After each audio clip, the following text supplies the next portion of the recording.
예, 오늘의 정치권 소식 박찬종 변호사와 함께 알아보겠습니다. 대표님 안녕하십니까?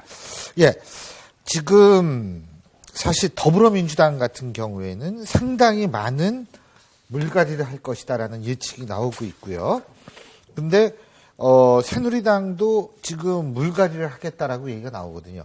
대표님 보실 때 새누리당은 어느 정도 물갈이가 될 거라고 보세요? 87년 민주화 이후 금년이 29년이고 예. 국회의원 선거는 19대까지 7번을 치르고 이제 8번째 선거를 앞뒀으니까 거의 30년 세월이 흘렀는데 이게 여야 정당들의 그 공천 행태가 공정한 경쟁이나 어떤 그 확립된 이 규칙에 의해서 말씀 없이 진행되는 것이 아니라 시간이 흐를수록 아주 악성적으로 싸움판이 되어버려요. 싸움판. 항상 그래왔죠. 싸움판. 지금 더 아주 나빠져가요. 싸움판이 되고 혼란이 오고 북새통이고 선거구 획정도 그냥 미루어놓고 이러니 이게 어찌 압축 성장한 민주화와 경제 성장을 선진국 문턱까지 간 압축 성장한 모델이 되는 나라라고 부끄러워서 우리가 어떻게 얘기하겠냐 이거죠.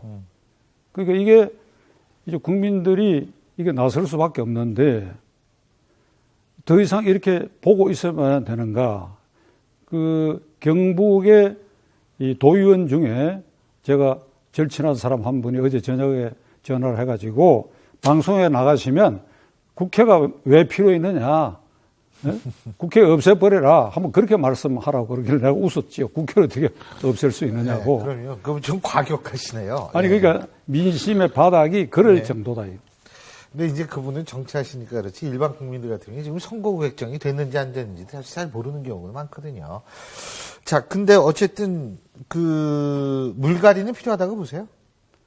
물갈이가 필요한 부분이 있겠지요. 근데 그것이 이제 예를 들면 선진민주주의 우리가 모델로 하고 있는 미국처럼 그것이 당원과 국민에 의해서 저절로 물갈이가 돼야죠. 이건 인위적으로 하다 보니까 당 실세, 입김, 영향력이 작용되고 나니까 그러니까 무수한 후유증과 부작용이 생기지 않습니까? 무슨 당장 새누리당만 하더라도 그 주장하는 상향식 공천이 물갈이가 안 된다라는 것이 이제 친박계의 주장 아니겠어요? 그러니까 이한구 위원장이 이게 새 대결로 하면 친박을 옹호한다고 보아지는 언론에서 그렇게 하니까 이한구 공천위원장과 김무성 대표와의 이 싸움이라 그러면 좀 그렇긴 한데 갈등은 김무성 대표가 졌어.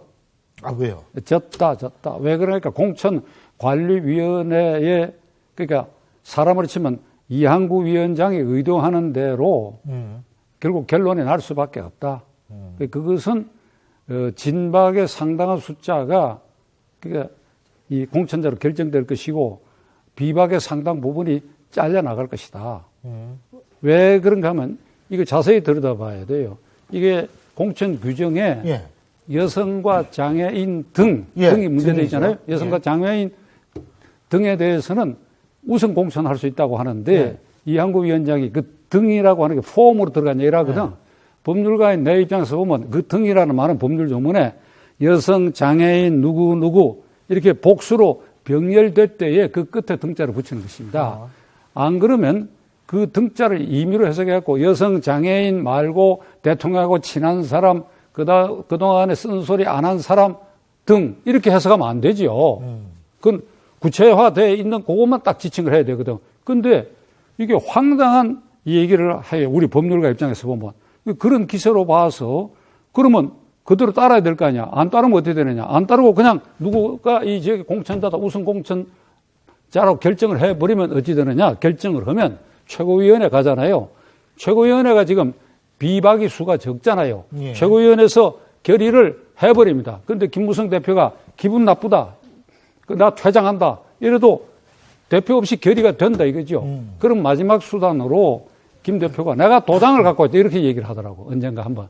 그 도장이라는 게 중앙선거관리위원회 새누리당 대표 직인이 등록이 되면 중앙선거관리위원회에서는 그 직인을 인형을 그대로 프린트를 해가지고 24개 지역구 선거관리에 내려보냅니다. 그럼 각 당에서 공천자가 후보 등록 신청서 갖고 올 때 공천장에 찍혀져 있는 대표 인장하고가 맞는지를, 이건 내가 선거 때 경험한 사람이니까 갖고 가보면 요렇게 대조를 해요. 이게 진짜인지 가짜인지. 그러면 그걸 이제 두고 김무성 대표가 내가 도장 안 찍어주면 이거 공천장에 도장이 없지 않느냐 이러는데 그건 또 간단한 것이 사무총장 이름으로 개인계를 내버리면 돼. 개인. 그 도장은 분실됐다든지 하는 이유로. 그렇게 되면 어찌 되느냐. 이건 최악의 경우인데 김무성 대표 쪽에서 보면 닭 쪽던 게 지붕 쳐다보는 격이 된다. 그러면 김무성 대표는 지금 내가 충고를 한다 그러면 손 털고 명예로운 후퇴기를 선택해서 여기 계속 이전 시작도 안 했는데요. 좀 지켜봐야 될 것 같고. 근데 제가 또 궁금한 게 있어요. 지금 더민주도 아까 제가 굉장히 시끄럽다 그랬지 않습니까? 근데 새누리당, 더민주 다 시끄러운데 지지율은 상승하고, 예? 국민의당은 하락하고 있다는 거예요. 그래픽 한번 보여주시겠어요? 예. 정당 지지도. 근데 이게 그 이유가 뭐라고 보세요? 다 시끄러운데. 그 안보 이슈가 예. 이게 영향을 줬지 않겠나 이런 생각입니다. 그러니까 중앙부동층에서 전통적 지지 정당 쪽으로 이렇게 다시 돌아갔다. 돌아가면서 국민의당 쪽은 여전히 미흡하고 믿음직하지 못하다 하는 것 때문에 국민의당 지지율은 상대적으로 낮아져 가고 그런 현상일 것이다. 그런데 그게 굉장히 두드러진 건 현재 아니라고 봅니다. 예. 두드러진 거는 아니다. 근데 국민의당이 실제로 좀 지지율이 떨어지고 있고 안철수 의원의 지지율도 하락하고 있다라고 그러거든요. 자, 차기 대선 그 주자 지지도 한번 보여주시죠. 그렇게 떨어질 수밖에 없지요. 왜요?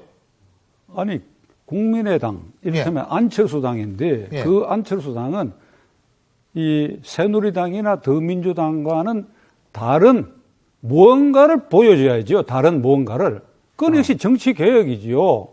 정치개혁에 대한 그 모델을 확실히 이 사람들만은 더민주나 이 새누리당과 다르다 하는 걸 못 보여주고 있잖아요. 그리고 지금 보여주고 있는 거는 전남 광주의 천정배, 전북의 정동영 이렇게 손 맞잡고 호남 자민련, 과거 김종필 총재가 자유민주연합, 자민련을 창당하면서 이거는 충청도 당이라고 그랬거든. 그거 복원을 하면서 그 지역에서 더민주당하고 경쟁하는 지역 정당화하는 인상만 주고 20대 국회에 우리가 의석이 많든 적든 간에 이러한 각오로 국회 운영, 국회의 모습 이걸 이렇게 변화시키겠다라는 이게 없잖아요. 그거 어떻게 거기 지지를 보낼 수 있겠어요? 그렇다면 구관이 명관이다. 그리고 안보에 대해서도 뭐 믿음직한 대안을 확실히 제시하는 것도 아니고 그럴 것 같으면 새누리당, 민주당 전통적 지지자들이 중간에서 표가 그쪽으로 갈리는 현상이 나올 수밖에 없죠. 그러니까 이제 대표님 말씀은 국민의당과 왔다가 그 표가 다시 돌아갔다 이 말씀이시잖아요. 갈 수도 있지. 돌아갔을 수도 있다 그랬어요. 그렇지. 상당 부분 돌아갔다고 봐야죠. 그럼 그 표가 다시 올 수도 있다고 보세요? 그렇죠. 그거야 생물이니까 정치, 민심이라는 게 조석변이라고 그러잖아요. 조석변. 잘 알겠습니다. 그러니까, 근데 물론 우리나라 정당에서 지역 기반도 무시할 수 없는 거는 사실이니까요. 물론이죠. 그러니까 이제. 지역 기반 정당 그것도 이념 정강 정책 못지않게 중요한 요소죠. 그렇죠. 그게. 그런 의미에서는 이제 국민의당도 기회가 있다 이런 말씀이신 것 같은데. 오늘 말씀 여기까지 듣겠습니다. 고맙습니다.